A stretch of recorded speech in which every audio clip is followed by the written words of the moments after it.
You thought this was gonna be another FNAF video. Okay, so it has been quite a long while since my last video. I just want to say that I'm doing okay. I wanted to get this video out sooner, but life had a lot of different plans for me in the last few months. I want to go ahead and apologize for my absence, and let you all know that I'm still making redesigned content. I'm actually branching out if this video wasn't evidence enough. I'm also just doing this instead of FNAF 4 because, they're literally called nightmare animatronics. I don't really know what you guys expect me to do to make that scarier. Speaking of, let me just go ahead and get right into it by saying that I absolutely adore Minecraft. I've been playing it on and off for over a decade now, all the way back to 2012, and I frankly could not get enough of it growing up. I've personally always been more of the type to be stimulated by making something rather than playing something, so Minecraft was essentially the best of both worlds for me at the time. Aside from a few set points that are necessary to quote-unquote beat the game, Minecraft is basically entirely open-ended, with everything happening from point A to point B being entirely up to you. I've always been an advocate for creative freedom, and having a game like Minecraft as a platform to explore those developing ideas is frankly a big part of what makes me who I am today. That and probably being chronically online, alone in my room. Anyway, so it's been a hot minute since Minecraft first came out, and over the years they've added quite a few mobs to my knowledge. I'm only going to be doing a few for this video and save the rest for later.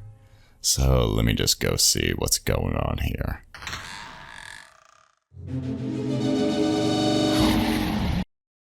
Okay. So yeah, there's a lot of mobs. A lot of mobs. A lot. So I'm gonna go ahead and divide them by when they were released. And again, I'm gonna be splitting this up into a multi-video series because there are actually just too many. For this video, we're gonna be doing 9 mobs. Sound good?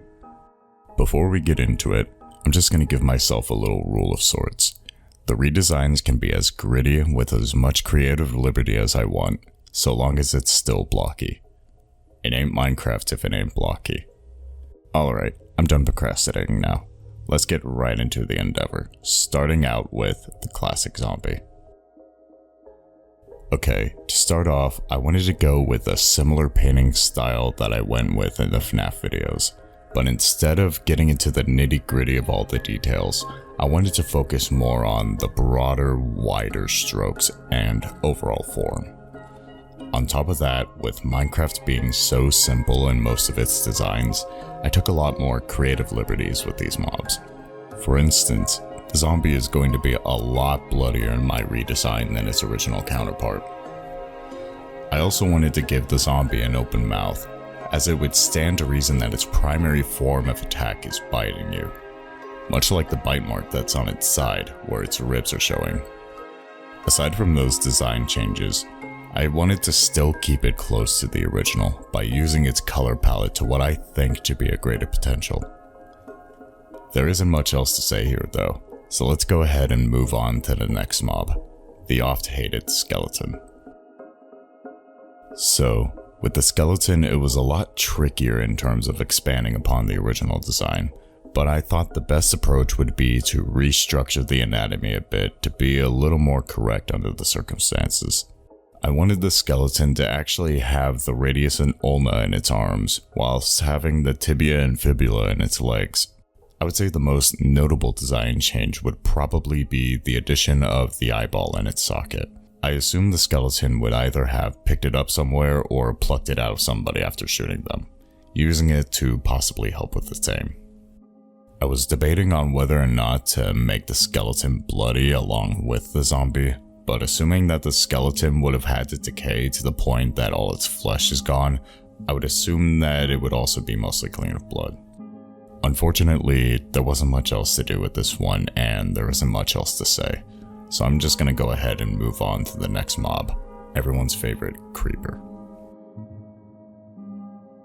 I had quite a bit of fun redesigning the creeper, I'll admit. I thought that going for a more organic, fleshier angle would really amp up the for a lack of a better word, creepiness to the design. I wanted to give it very loose, saggy skin that would kind of just drape over its own body. The sag, I'd say, is most prominent in the face, as I wanted to give it a very mixed expression, making you unsure if whether the creeper was feeling a sense of aggression or suffering. The droopiness can be seen as the ribcage sorta shows itself through the skin. The other subtle yet major change I wanted to get across was showing the TNT inside of the creeper. Y'all remember when it was originally revealed how inside of a creeper looks and it was like real gnarly and whatnot? Well, I wanted to show that off by also making the skin a little translucent. You can kind of see the TNT and ribs through the skin around the thinner parts. Aside from that, it was really just about making it look like an actual living thing and not much else beyond that. Let's go ahead and move on to the next mob, the spider.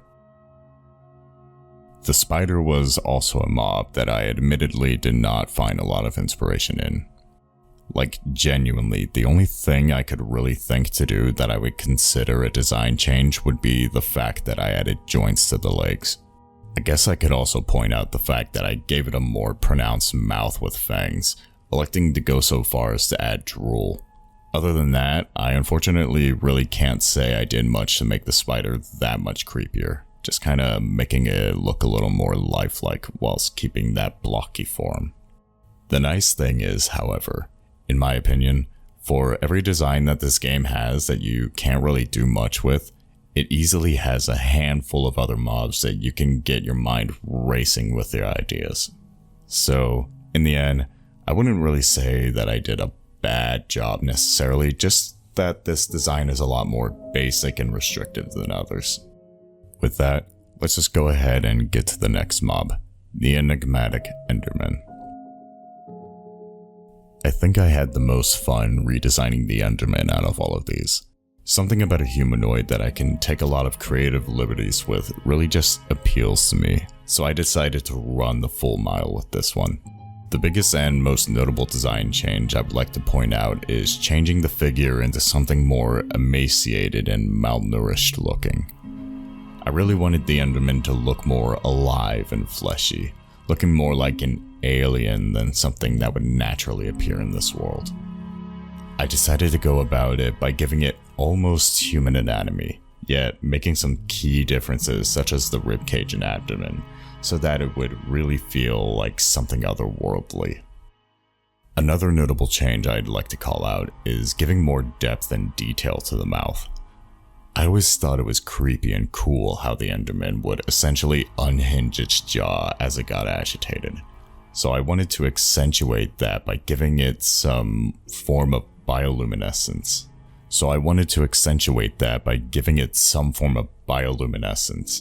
It almost looks like it's about to shoot a laser beam at you. The luminescence can also kind of be seen in the gut as it glows through the skin a little bit. As much as I enjoyed this though, there really isn't much else to say here. So let's go ahead and move on to the next mob, the villager. The villager was another one that I had a lot of fun with. Not because I could necessarily do anything extravagant with the redesign, but I certainly had a good time executing it and watching it unfold over time. The first little detail I thought of was having the sleeves stitched together at the ends, kind of giving the idea that you're not entirely sure whether its arms are fused together or if it's simply a fashion choice. Not really able to do much else with the clothing in my opinion, I decided to focus more on the villager's face. I wanted to go all in on the fleshy tones and really make it seem like a human-like figure, yet with some notable differences that would make you question. On top of that, I wanted to give the villager a perpetually tense and aggressive stare, as if at any moment they could blow a fuse and suddenly the whole village is after you. Unfortunately, not much left is to be said, so let's go ahead and move on to the next mob, the intimidating Iron Golem. Hey, sorry to barge in, but I'm just gonna take a little break here just to talk with you guys.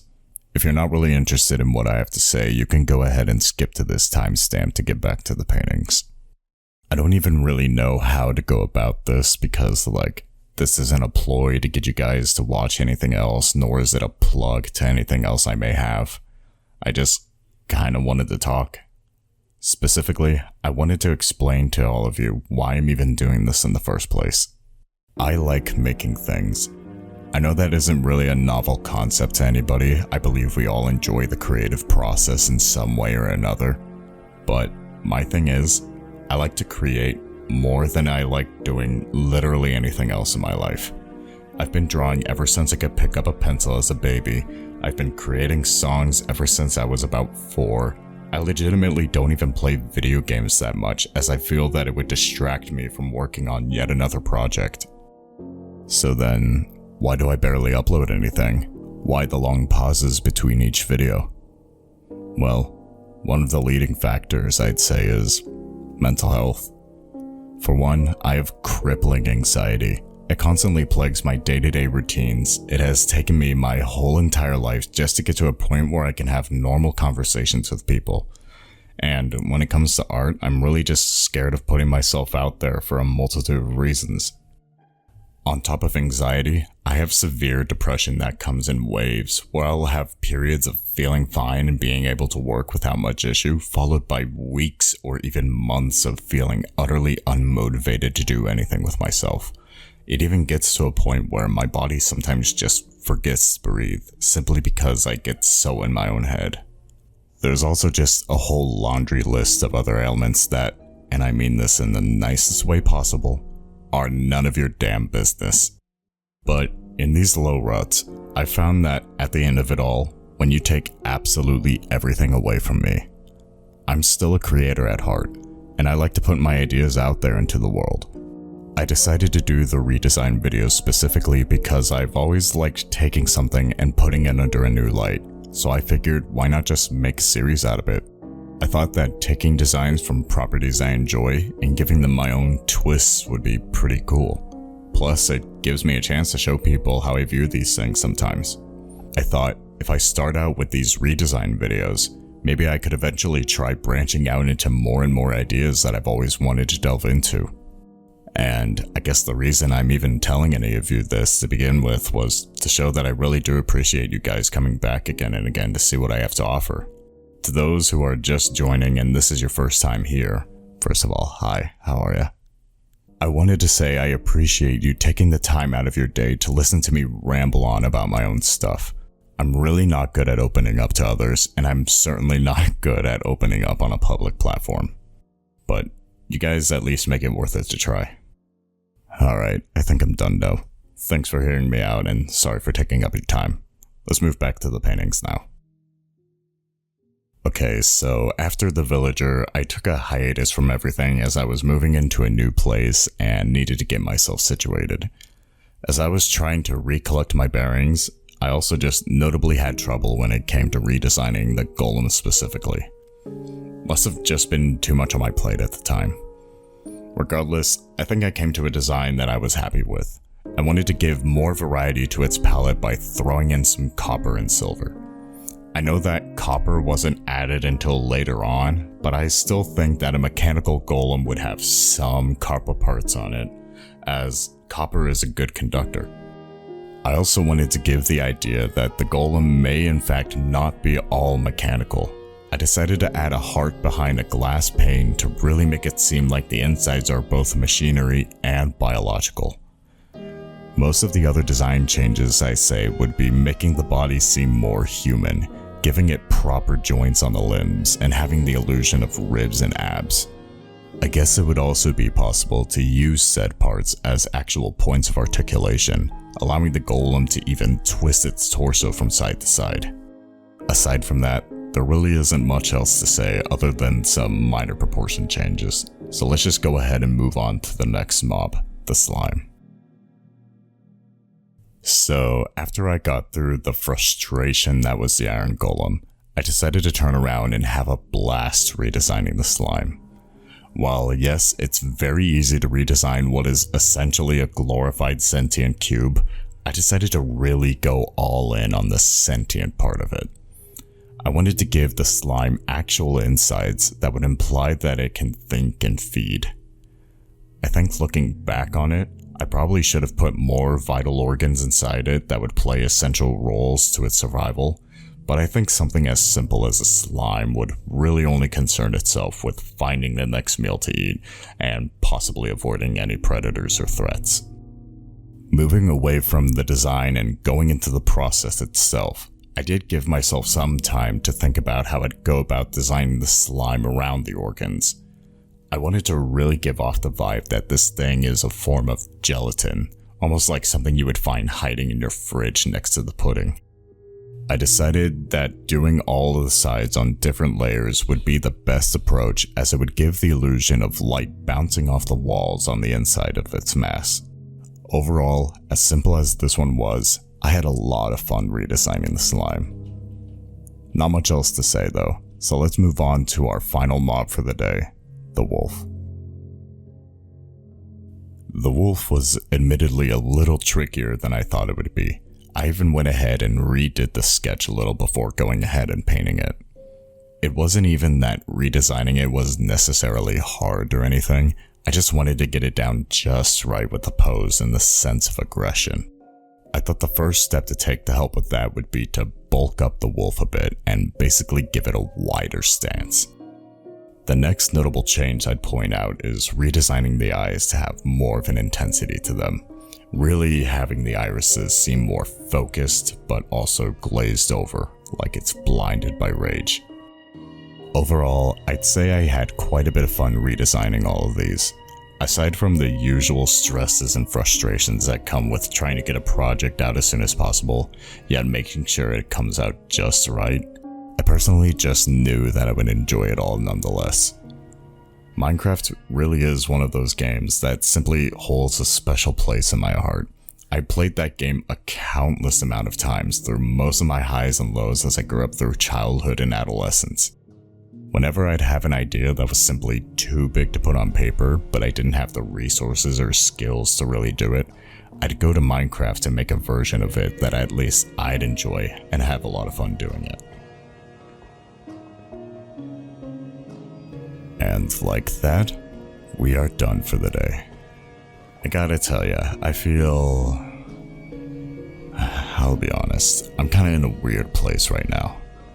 I don't know how to really describe it properly. I wouldn't even really say it's bad as much as it is good. I know I'm not very open about my life, and frankly, I'm still not going to say everything, but a lot has indeed been going on behind the scenes. I guess at the end of it all, I just feel, I don't know, aimless, lost, tired. Probably all of the above if I'm going to be honest. That being said, I still had a ton of fun getting this video to you guys.